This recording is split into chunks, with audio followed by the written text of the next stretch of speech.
some of us turned up quite early. But thank you. Thank you. Let us come before God with prayer. Let us pray. All the stuff that have been working together, God, we do. And we thank you, God. We ask all this in this, Lord, as we continue, Lord, to work together. Now, Benina Direvesi, the National Council of Older Persons, Permanent Secretary, the executives of the aged care service providers, stakeholders, representatives of our institutional state homes for the elderly, distinguished guests, ladies and gentlemen. Very good morning to you all. It's a great pleasure and honor for me to be here this morning and to share this momentous occasion with you in launching our minimum standards for state homes, for the care of the aged in Fiji. From the outset, I'm proud to acknowledge that the publication is the pioneer comprehensive document for Fiji that is aimed at measuring service improvements for our partners in the aged care industry. I wish to therefore congratulate the collective efforts of the National Council for Older Persons and the Interagency Forum of Aged Care Service Providers for their foresight in making these national minimum standards for both existing and potential aged care facilities in Fiji. Currently, the Ministry works in partnership with a total of 9 aged care facilities in Fiji, with a total of 223 residents.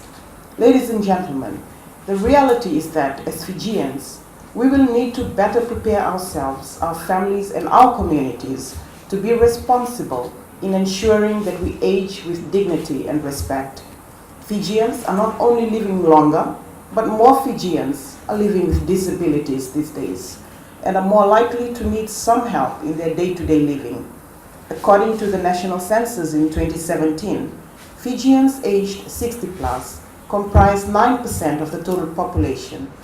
This amounts to about over 80,000 Fijians, while people living with disabilities make up 12.8% of our total population, around 113,000 Fijians.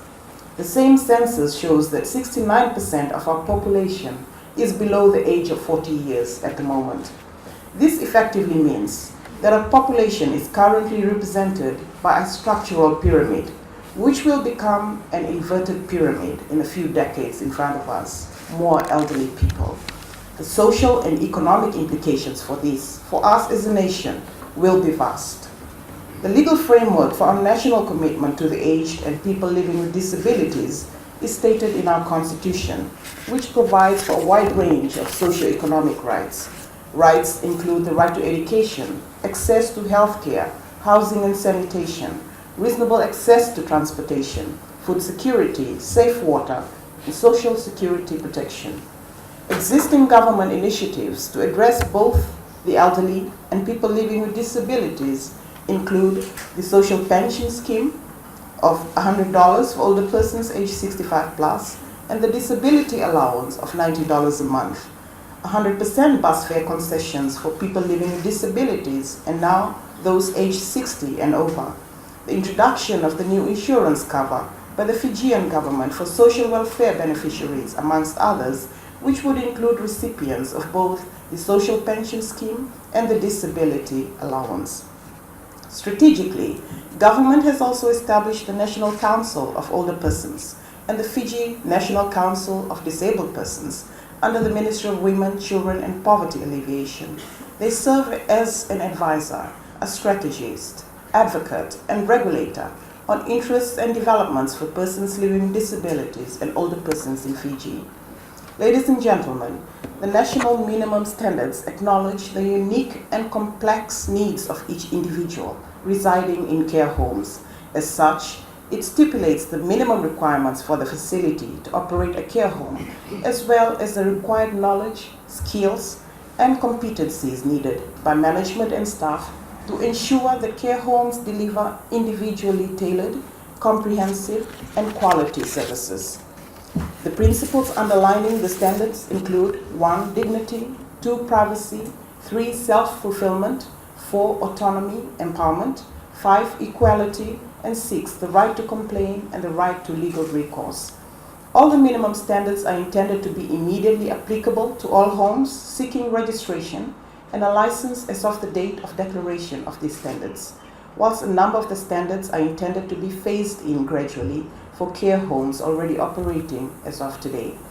With the launch of the National Minimum Standards for Institutional Homes on the Care of Older Persons, it brings a new level of challenge for government and relevant partners to implement, monitor, and evaluate its effectiveness. Thus, I would strongly encourage renewed and strengthened partnerships to ensure that we as a team of facilitators can deliver for our older persons in the respective aged care homes in Fiji. I've been assured that after refreshments this morning, the Institutional Forum for Aged Care Service Providers here in Fiji, not wasting any more minute by convening in the next 2 hours to discuss the training aspect of these standards with an implementation purposes within the next few months.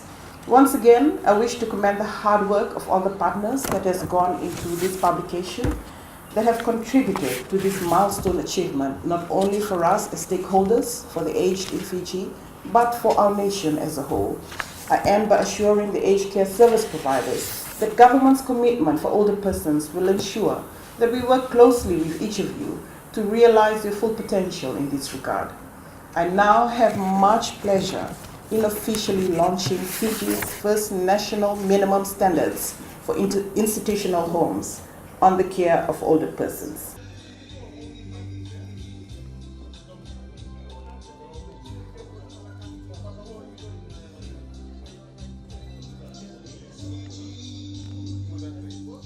Very powerful and challenging message for us all. And also from Mount Benin, words of wisdom. Thank you indeed. Ladies and gentlemen, we will now move to the next item in the agenda. I now invite